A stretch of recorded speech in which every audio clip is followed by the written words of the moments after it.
So today we have Nicholas with us. Nicholas, thanks for coming to the channel. Thank you for having me. No worries, pleasure to have you on here. And Nicholas has a lot of knowledge when it comes to medieval Arab and Islamic weapons. So we thought we'd do a collaboration today to talk about medieval Arab and Islamic swords. So we're going to dive straight into it, and welcome to the Golden Middle Age.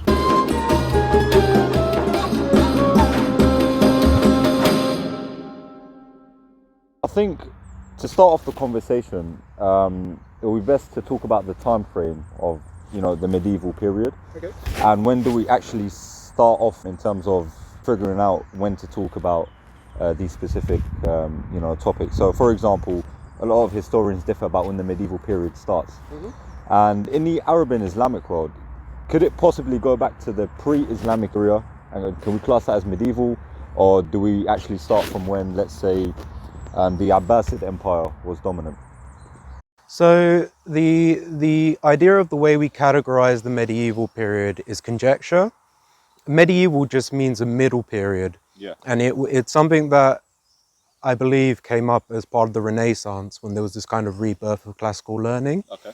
So that's kind of the middle point between what would be considered antiquity, so the ancient period, and then what would be considered kind of early modern to modern. So we tend to find it, categorize it as kind of from the fall of the Western Roman Empire in the 400s, and kind of with Justinian in the 500s.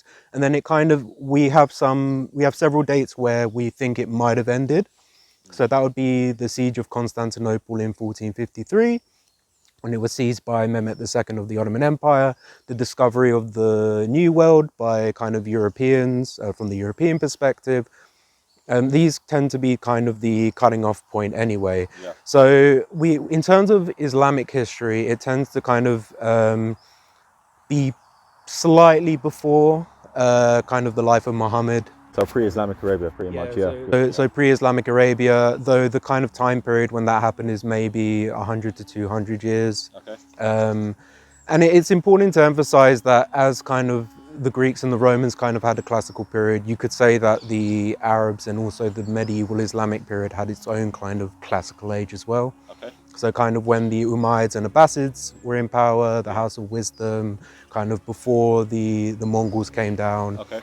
That would kind of be a suitable kind of time period from when kind of there was a zenith of classical learning within the Arabic world as well. So it can kind of be relative wherever you go.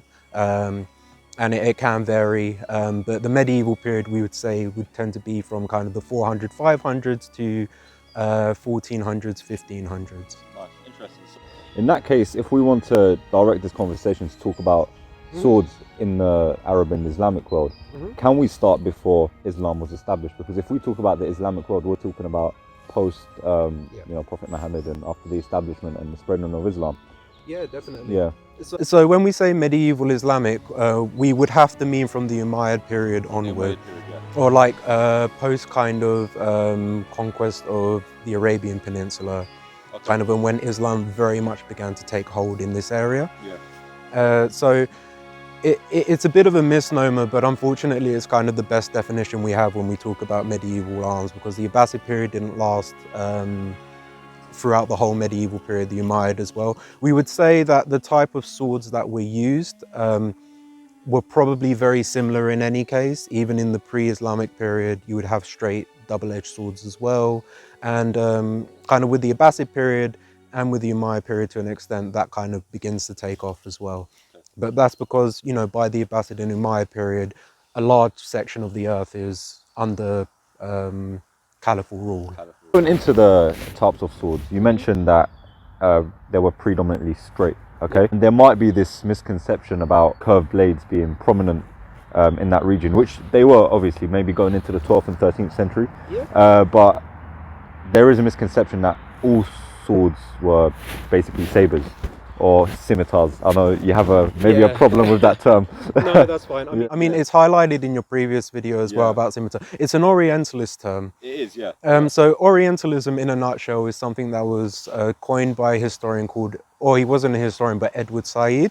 Edward Said, okay. And he wrote this book called Orientalism, and it's basically when the Europeans went to different countries, they would appropriate different aspects of the Middle East and bring it back. So a very good example I use is the French aristocracy in the early medieval period would dress up in very Middle Eastern garments and kind of drink coffee, just because it was this kind of fad that would happen. Okay. Now, when it comes to swords, you begin getting this term scimitar, which may come from an Italian word. Italian, yeah. That's this kind of falchion, so a single-edged, very wide blade. And in a lot of the manuscripts, you begin getting this kind of cutlass shape that looks very similar to what we would consider a stereotypical scimitar as well. So it doesn't really exist in any tangible form. It's a historical term that's used, but whenever Europeans would go to Ethiopia and they'll see a curved sword, they would say, oh, that's an Ethiopian scimitar. You might go to China and call it like a Chinese scimitar. It really sticks in the North African and Middle Eastern world and becomes synonymous with this curved Middle Eastern style of sword that has a very flanged tip that didn't really exist at the time. Depending where you go, like the Arabic word would call it saif. The Persian word would call it shamshir. Like it really varies where you go, but there is no scimitar. Like it didn't exist. Talking about the different types of swords, right?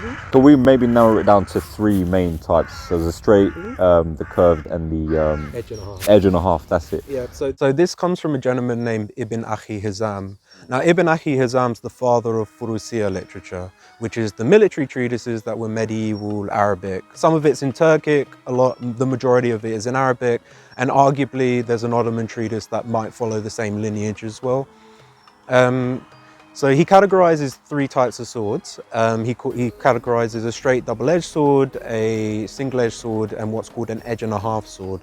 And I mean, this guy was a 9th century Abbasid commander in Iraq. He was head of the Khorasani Corps. Like, he was a master at arms. He's very much kind of the master of arms of his time. So, you know, when he talks about this stuff, he must know what he's talking about as well. And all the literature that we have for Furusiya afterwards is pretty much either copied verbatim or kind of paraphrased from his work, with the exception of a few works. But he, you know, the kind of categorization that we use for these swords, I would say, is a very good determining factor of how we categorize Middle Eastern swords in the medieval period. You mentioned Furusiya and Furusiya manuals.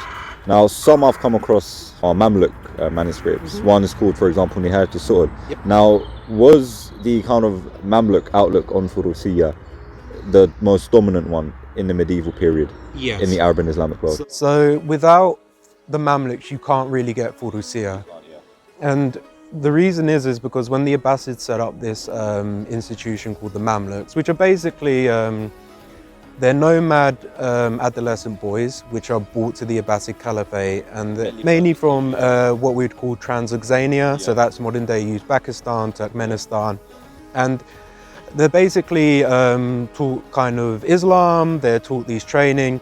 They're called slaves, but based on the way that medieval slavery worked, a better type of thing might be indentured servitude.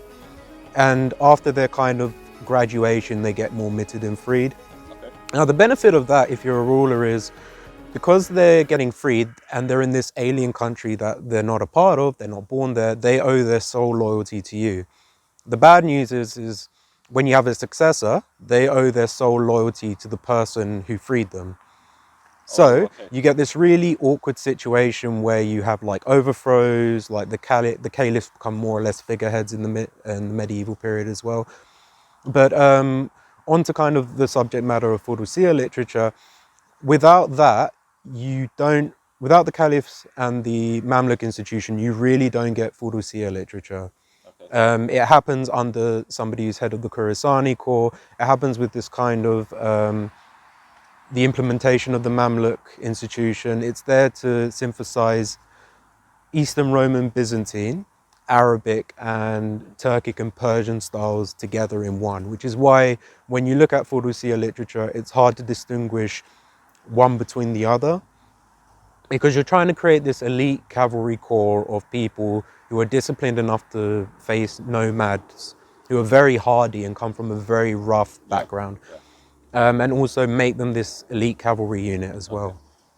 All right. Talking about Furusiya literature for the Mamluks, was there any mention of these three main different types of sword we just spoke about? Yep. So, I mean, this is pretty much quoted from Ibn Akhi Hizam himself.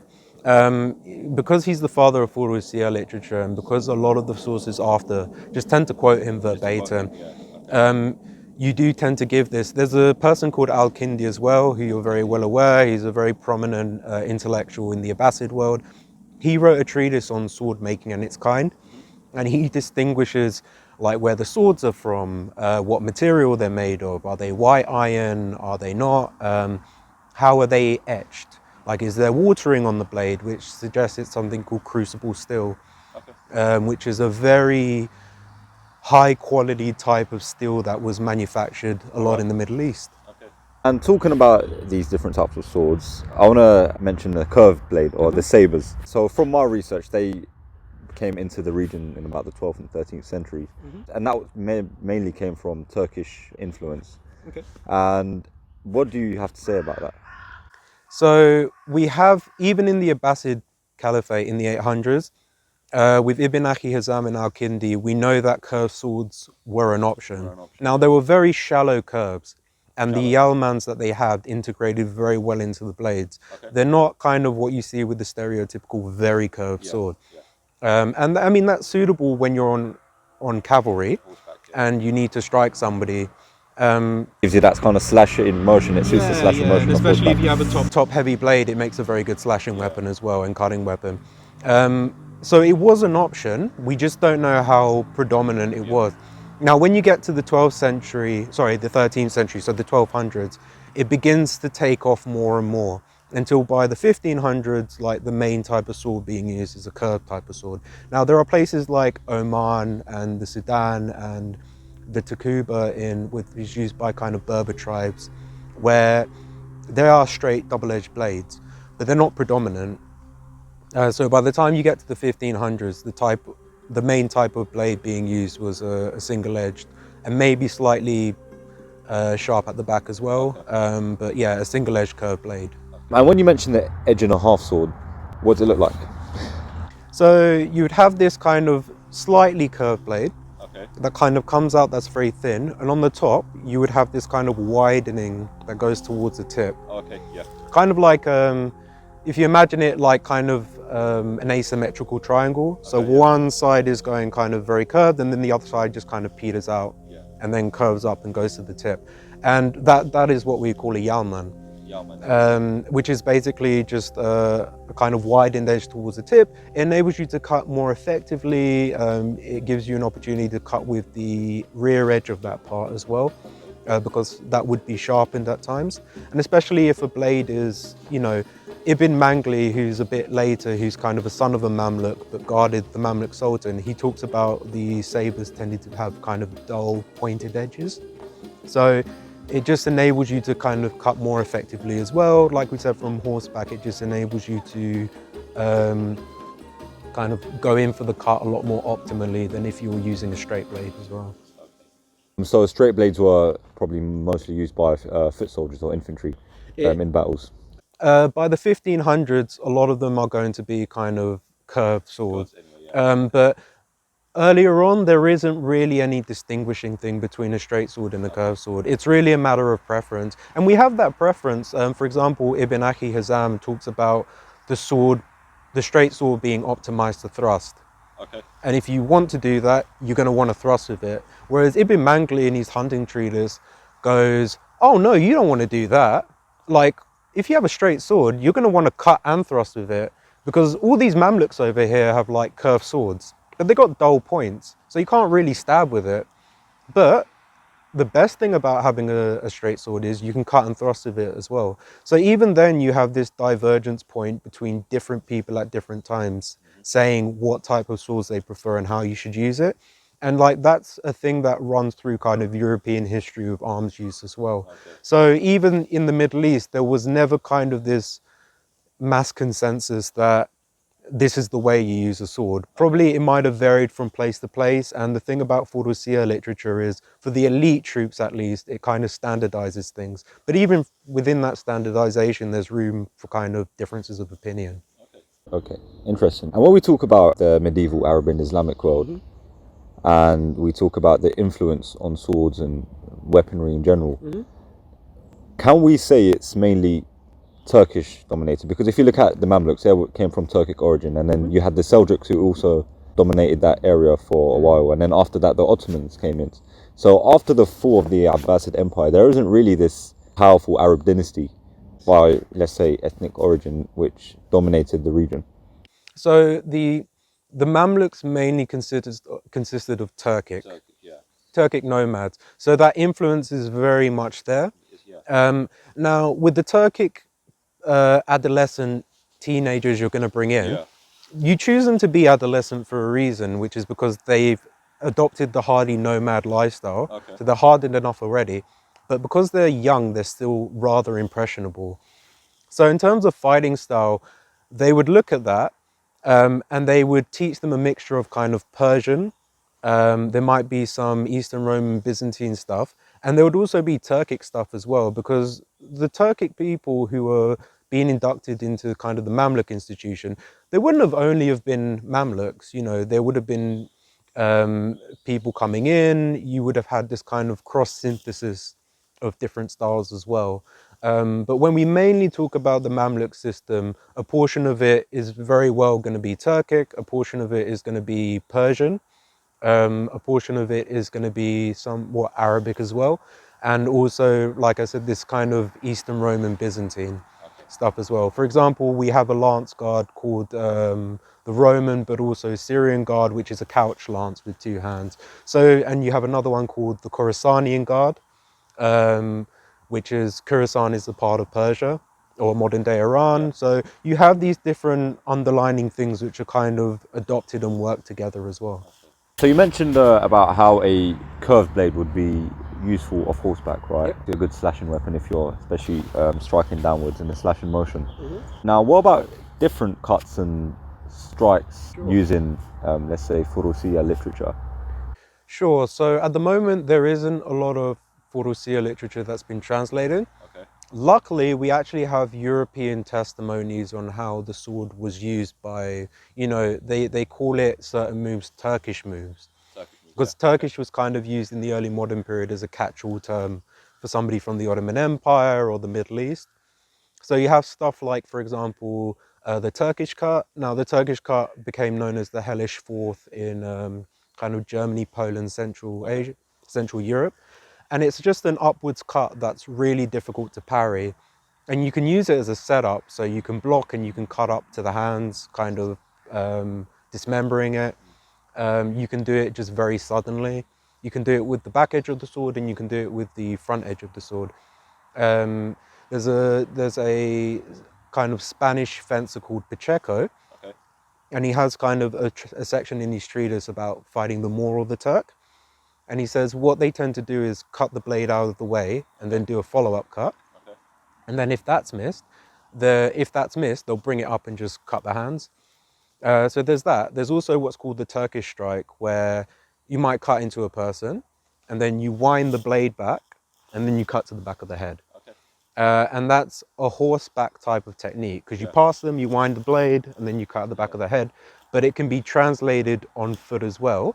And it was used as a disarm as well. There's a person who does Highland broadsword called Thomas Page, and he incorporates it into a type of disarm where you whirl the blade back, you grab the hand, and then you put the point to the person's face as well. So you have these kind of different things. Now that's probably only just a minute part, and until we get more translations, that's kind of what we have to work with. But I mean, for example, there's part of the Ottoman treatise on sword fighting that's been translated.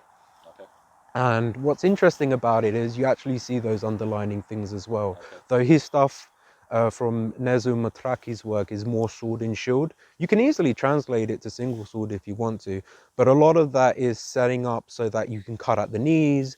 You have like stepping back and cutting to the head.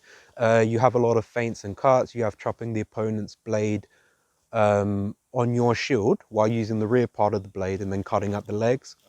So you have all these kind of emphasis on using deception and trickery and setups so that you can get behind the opponent's weapons and use them. So it's a very sophisticated system.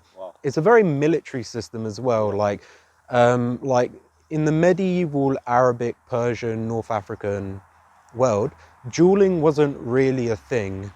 You might duel on the battlefield, maybe. I know there's some good stories kind of with hadiths as well about single combat and people being victorious.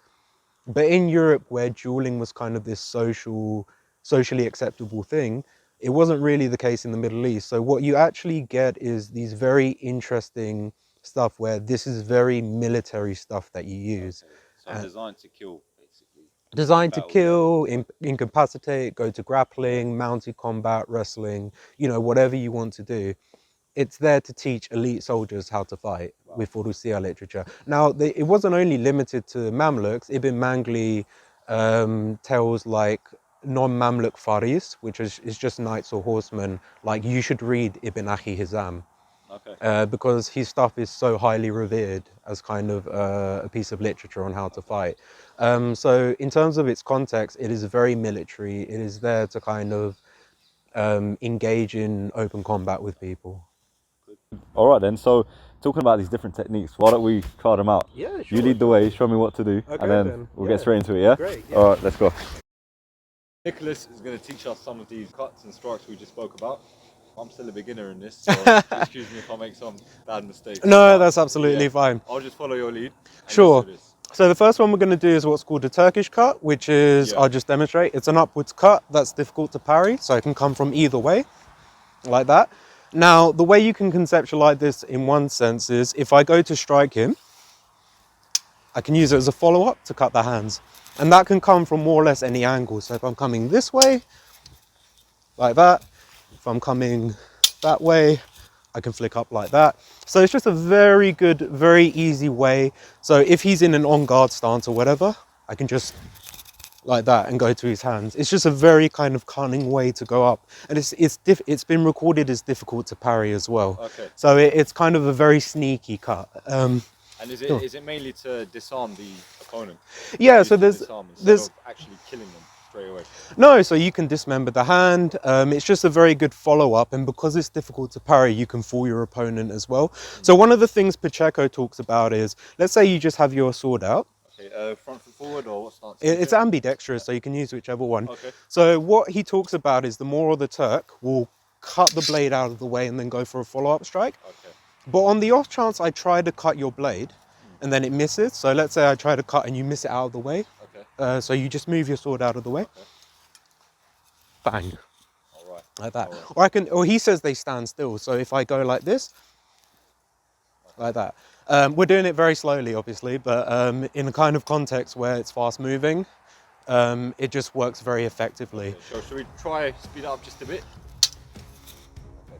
Like that, or that, and then like that. Okay. And you can do it either way. So if I come up and you block, I can move it as well, like that. Cool, so that's basically the Turkish cut. That's the first strike? Yep. What's the second one? So the second strike is something that's called the Turkish strike or the Turkish hew. It's a type of winding that you do with the blade on horseback, and it's mainly designed for horseback from what we understand. But you can translate that very easily, and a lot of people did, or some people who wrote treatises translated it for footwork as well. Okay, so how does it go? Like, yep, so what you do is you go in for a strike or a block, you wind to the back edge when you pass, and you cut to the back of the head. So I'll do that a bit more. I'll do that kind of fast forward. So you need to understand that when you're on horseback, you're going to be passing somebody and they're going to strike you, and then what you can do is just wind the blade and attack the back of the head. But because we're not on horseback, that has to be translated for footwork, so moving side to side. So whether your opponent's moving at you, whether they're standing still, you just need to just get the blade contact, wind to the back edge, step to the side, and hit the back of the head. So that's mainly using the opponent's momentum in this direction against them and using it to your advantage. Yeah, so you're using their force against them, basically. Okay. So let's say if you cut at me, do that, you're going to wind to the back and then cut the back of the head. Yeah, definitely. And I mean, you can even do that where you're coming towards me as well. You can do it while you're standing still. It really doesn't matter. So if I come towards you with a strike, yep. you try? Mm-hmm. Yep. All right. So you get that very good, the force is coming down, you're just letting it slide out of the way and you're cutting. Okay. What about, does it work if you come in for a strike? Or Yep, is it mainly a definitely. defensive one? So let's say, I don't even need to cut you, I just need to bring my sword out, which is what Thomas Page talks about with Highland broadsword. So I just bring the sword out, I wind, and then I cut. Now you can do a disarm with this as well, which is what Thomas Page talks about. So I come out, I wind, I grab the hand, Okay. and he puts the point towards the head or the throat. I can just go like this and then cut as well. And there's a gentleman called George Castriotti who's called Skanderberg. He executed a Tartar under Murad II.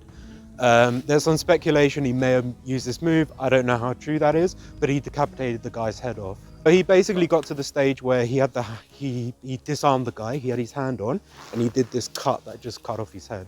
So, you know, he's a pretty hardcore guy. Yeah. But that's kind of to say that, you know, with moves like these, they can work often to deadly effect. All right, so if we want to quickly demonstrate this a bit faster. Yeah, sure. Right, so perfect. Yep. Perfect. That's it for today. Nicholas, thanks for coming along, mate. Oh, Pleasure to have you on here. Absolute pleasure, thank you. I'll leave the link to Nicholas's YouTube channel in the description below. Do make sure you subscribe to it. You know, he has really good content. And we'll see you again very, very soon.